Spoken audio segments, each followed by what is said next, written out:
Joseph, you were the last pre-juror on Big Brother this season. What were you thinking before Julie read out the results last night? I thought I was gonna stay. Yeah, Were you surprised by how close the vote was? I was a little surprised by that. Yeah. Yeah. Well, you said last night you weren't mad at Quinn, but Hmm. what he did was idiotic by putting you up. And I Correct. agree. Yes. But did you ever ask him why he put you up after one of his allies was evicted on his deepfake HOH after the house went against his wishes then? I feel like I was that was kind of a moot point for me. Because at that point, I just wanted him to think I was calm, cool, and collected, and that I wasn't as pissed off at him as I was. To me, there was no point in getting mad at him or asking why did you do that. You know what I mean? At that point, to me, it was more important to have him try to gather votes for me to stay, and then maybe reveal my true feelings later. Hmm. Did you catch a glimpse of his face after the vote was I, read? I did. He seemed very upset. Shocked for the second time this season with the Yes. his ally going home. Yeah. Yeah. Um, well, what were you thinking when he nominated you on Monday?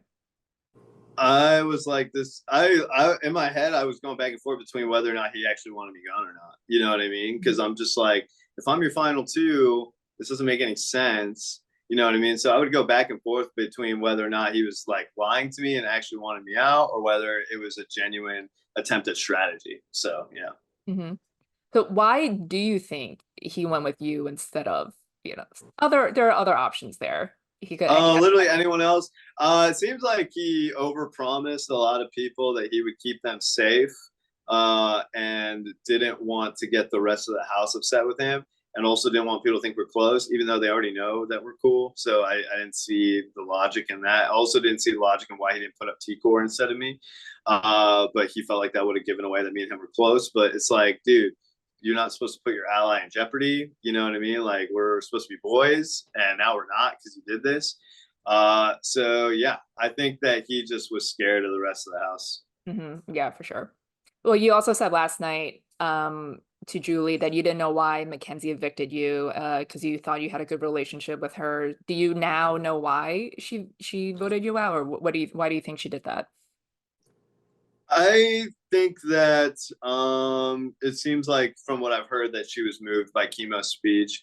I do believe her brother is also queer, so I'm sure that that kind of played into it, and she's been playing with her heart from the get go. So that makes sense. But to me, I just felt like it's not like I necessarily had the best relationship with her, but I had a better relationship with her than Chemo. You know what I mean? And I feel like I would give her more gaming information than he ever would. So to me, and legitimately, I would have wanted to go far with her in the game. So I just didn't understand why she did that. Hmm. You gave your speech first, so do you think his speech was obviously way more emotional? Do you think you would have changed your approach to your speech had he gone first and given that exact same speech? Oh, that's curious. I don't know because I don't know if I would have been able to conjure up the type of emotions that he had in the moment, to where it might have seemed super fake if I tried to do it after he did it. You know what I mean? So I don't know how genuine that would have came across. So I probably would have went with the Right. same. Well, you didn't have to, play to the heartstrings. Maybe like emphasize more like deals or any conversations you had with people. You know. I got you. I felt like I did bring that up Yeah. and was like, "Hey, like let's just do what we promised," and Mhm. anything like Yeah, that. maybe like I, been more specific, maybe. I feel like that wasn't the mistake with the speech. I feel like I could have gone up to McKenzie a little bit more before or throughout the week and been more on her. I feel like that was the mistake. I don't think the speeches was necessarily a mistake. Right. Well, do you think you did maybe a little bit too much like showboating and bragging about your game and on top of being very blunt with people like Angela when you told her you didn't see her going far? Yeah, I think my hubris got the best of me in certain moments for sure. But also too, I felt like sometimes the things I was doing were subtle, where people wouldn't get it if I did make it to the end. They wouldn't understand why I should win. So I felt like illustrating those things and also being honest with people because everyone's lying. You know what I mean? So it's like if I'm telling them like hey, this is what I did or whatever. You know what I mean? It could explain them why she won in the end. But I was thinking a little too far ahead and was like a little too open with my strategy for sure. Was that always part of your social game to be that kind of direct about? Yes, Yeah. yes. That was part of my strategy going into the game because I figured if I'm always being direct with people, then they'll think like, oh, well, Joseph's always going to keep it real with me. He's always going to tell me the truth. Mhm. Well, you've said that you had been throwing comps. How many of them did you actually throw? The only one I would say I blatantly threw was the wall. The rest of them, I really didn't care. Like, you know what I mean? I was trying and everything like that. But if I didn't win, you know, I knew my ass wasn't on the line in most of them. And a lot of them I was genuinely terrible at. So, Yeah. Well, you're a super fan. How much do you think being a super fan helped and hurt you in the game? Like you've said you wanted to be like Will, you know? I feel like it helped in a lot of ways, but it also did hurt in a lot of ways. You know what I mean? I feel like I overthought things a lot of times. I feel like especially in the comps, I like overthought or oh, I heard this strategy was good, but didn't see how it wasn't applicable to that comp necessarily. So I feel like it was a little bit of both. Hmm. Well, what would you have done as HOH? I would have put up Angela and Quinn probably. Hmm. Yeah.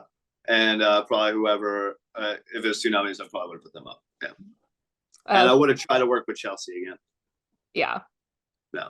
Do you think like maybe you again like being so direct with her and you told her you think she's a great player, do you think she thought like you were looking at her as a target? Like Well, like a threat? I think it's interesting that's been brought up so much because me and her said that about each other like the third day that Mhm. we were in the house. We both looked at each other and we're like, we're both playing the same game. And we said it to each other. So that conversation I had with her in the backyard, it's not like I was saying anything new. Maybe I shouldn't have said it again. But like I felt like it was something that we both recognized in each other, you know what I mean, from early on. Yeah. Well, who do you think is playing the best game right now? Is it Chelsea for sure. yeah. Yeah, for sure. Well, lastly, what are you most looking forward to watching and learning when you get home from the season? Like, what are Oh, you maybe just curious like the about? intro packages and meeting each other and stuff like that. Maybe seeing fans' opinions on the season and everything like that, but not that much else. Nothing Maybe like watching game the hide and go specific. veto. That'll be Oh, fun. yeah, yeah. Yeah. See what everyone destroyed and how they destroyed it. Right, right. Just a fun comp. So Awesome. Well, it was fun watching you, Joseph. Thank you so much for your time. Have a great day. thank you. Take it easy.